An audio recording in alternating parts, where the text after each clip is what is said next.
Assalamualaikum warahmatullahi wabarakatuh. Alhamdulillah, alhamdulillah wa syukurillah, assalatu wassalamu ala rasulillah, la hawla wa la quwata illa billah wa mawalah. Rabbi syrah li sadri wa yassir li amri, wahlul 'uqdatam min lisani yafqahu qawli. Subhanaka la ilma lana illa ma 'allamtana, innaka antal alimul hakim. Baiklah sahabat pecinta Al-Quran, kali ini kita masih berbicara tentang mad, iaitunya bagian daripada mad far'i, iaitunya mad silah. Jadi ketika kita bicara tentang mad silah ini, kita lebih bagusnya akan tahu dulu pengertiannya, iaitunya mad itu artinya panjang, silah itu artinya bersambung. Jadi apa yang maksud bersambung itu? Iaitunya kita fokus kepada ha dhamir. Ini ha dhamir seperti ini bentuknya. Ketika ha dhamir ini bertemu dengan hamzah, atau ketika ha dhamir ini bertemu selain hamzah. Ketika kita bicara tentang bersambung ini, dalam istilah ilmu qiraat, dhamir yang dibaca panjang disebut dengan silah. Maksudnya ni dhamir, hu dengan hi ini disebut dengan dhamir. Jadi kalau dhamir atau ha, ini ha dhamir namanya, kalau ha dhamir ini dibaca panjang, maka itu disebut dengan silah, bersambung dia. Jadi mad silah ini terbagi kepada dua. Yang pertama adalah mad silah qasirah dan yang kedua adalah mad silah tawilah. Dan sekarang kita akan bahas yang pertama dulu, iaitu mad silah qasirah. Secara bahasanya mad itu adalah panjang, silah itu tadi bersambung, qasirah itu adalah pendek. Apa maksudnya? Ha dhamir yang berada di antara dua huruf berharkat. Harkat ini apakah dia baris atas, baris bawah, baris depan. Jadi sebelum ha dhamir dan setelah ha dhamir itu ada huruf yang berharkat, dan sesudah ha dhamir itu tidak ada hamzah. Apa maksudnya? Di sini mad ini terjadi apabila ha dhamir, ha dhamir ini tadi ada huruf di antara ha dhamir berharkat. Seperti yang saya sebut tadi, sebelum ha dhamir ada huruf yang berharkat, dan setelah ha dhamir ini ada juga huruf yang berharkat. Dan setelah ha dhamir itu bertemu selain hamzah. Ingat, bertemu selain hamzah. Dan panjangnya berapa harkat? Iaitunya 2 harkat. Dan untuk lebih fahamnya, mari kita tengok contohnya. Tadi saya jelaskan bahawa ini ha dhamir. Sebelum ha dhamir itu ada huruf yang berharkat. Di sini ada ba yang berharkat. Ba sekarang baris bawah. Dan setelah ha dhamir itu ada juga huruf yang berharkat. Bermakna huruf sebelum ha dhamir itu bukan berbaris sukun atau mati. Dia hidup. Dua-duanya hidup, bukan mati. Hidup tu maksudnya berharkat, ya. Ada punya harkat, ada punya baris. Jadi sebelum ha dhamir ini ada huruf yang punya harkat, ada huruf yang berbaris. Setelah ha dhamir ini pun ada huruf yang berharkat, ada huruf yang berbaris. Dan poinnya tadi lagi, setelah ha dhamir itu selain dia punya harkat, juga bertemu selain hamzah. Bihi minas.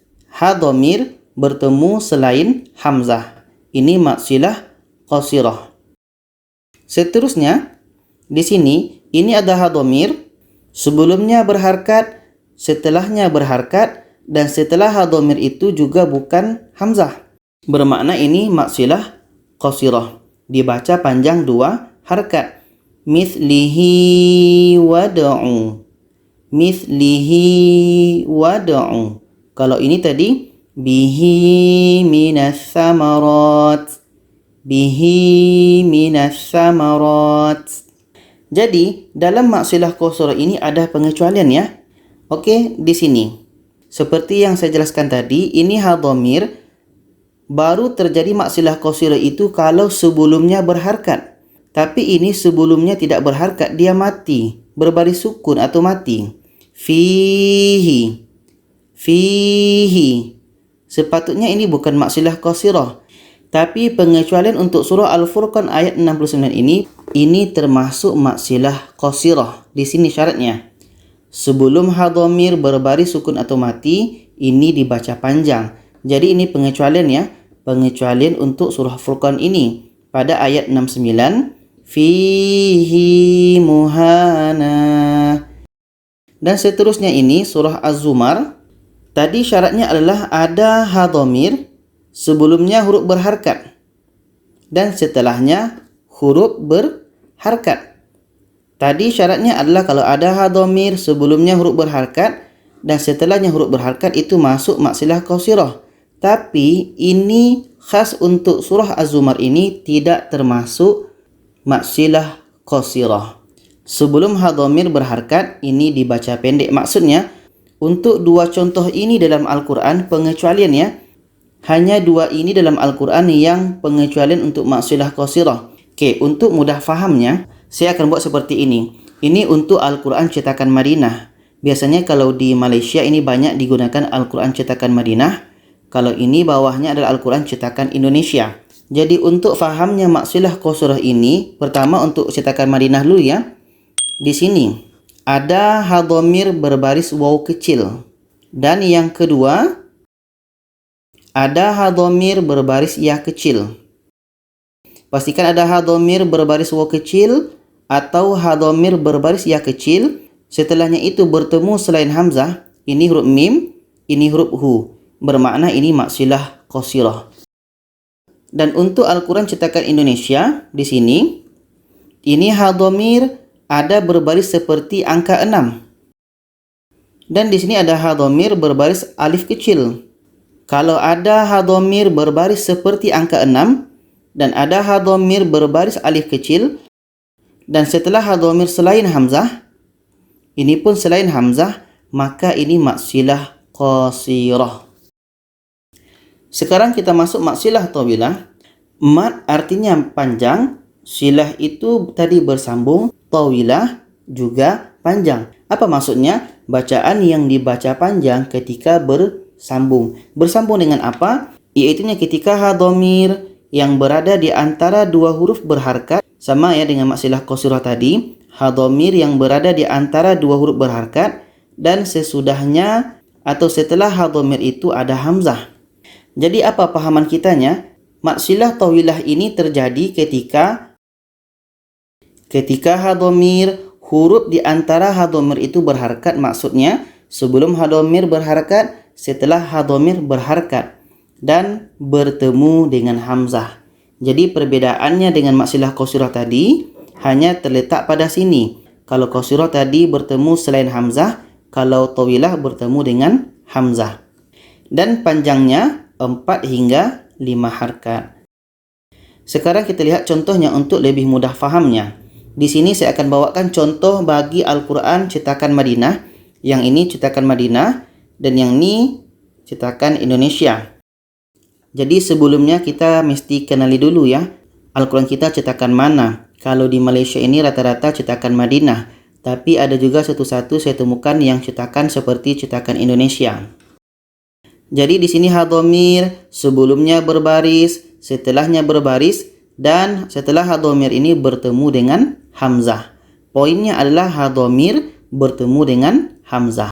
Pada Quran cetakan Indonesia pada ayat yang sama, surah yang sama, iaitunya ini ha dhamir sebelumnya berharkat, setelahnya berharkat dan bertemu dengan hamzah.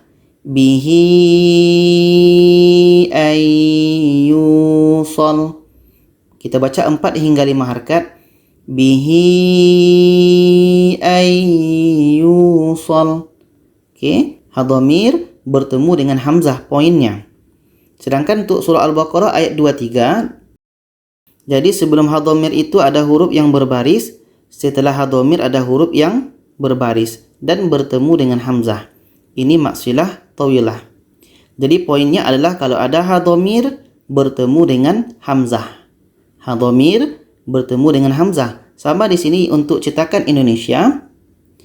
Di sini ada ha dhamir sebelumnya berbaris, setelahnya berbaris dan setelah ha dhamir itu bertemu dengan hamzah. Maka ini maksilah tawilah. Untuk mudah faham kita, ha dhamir bertemu dengan hamzah. Kita baca falahu ajruh. Jadi kesimpulannya seperti ini. Ini si M ni cetakan Madinah ya, yang si I ni cetakan Indonesia. Jadi sekarang kita lihat dulu untuk mak silah qasirah. Kesimpulannya adalah kalau ada ha dhamir berbaris waw kecil dan bertemu selain hamzah, itu mak silah qasirah. Dan di sini ini ha dhamir kalau ada baris ya kecil bertemu selain hamzah, itu mak silah qasirah. Kalau ada ha dhamir dan barisnya seperti angka 6 dan bertemu selain hamzah, itu mak silah qasirah. Kalau ada ha dhamir berbaris alif kecil bertemu selain hamzah, maka itu hukumnya adalah mak silah qasirah.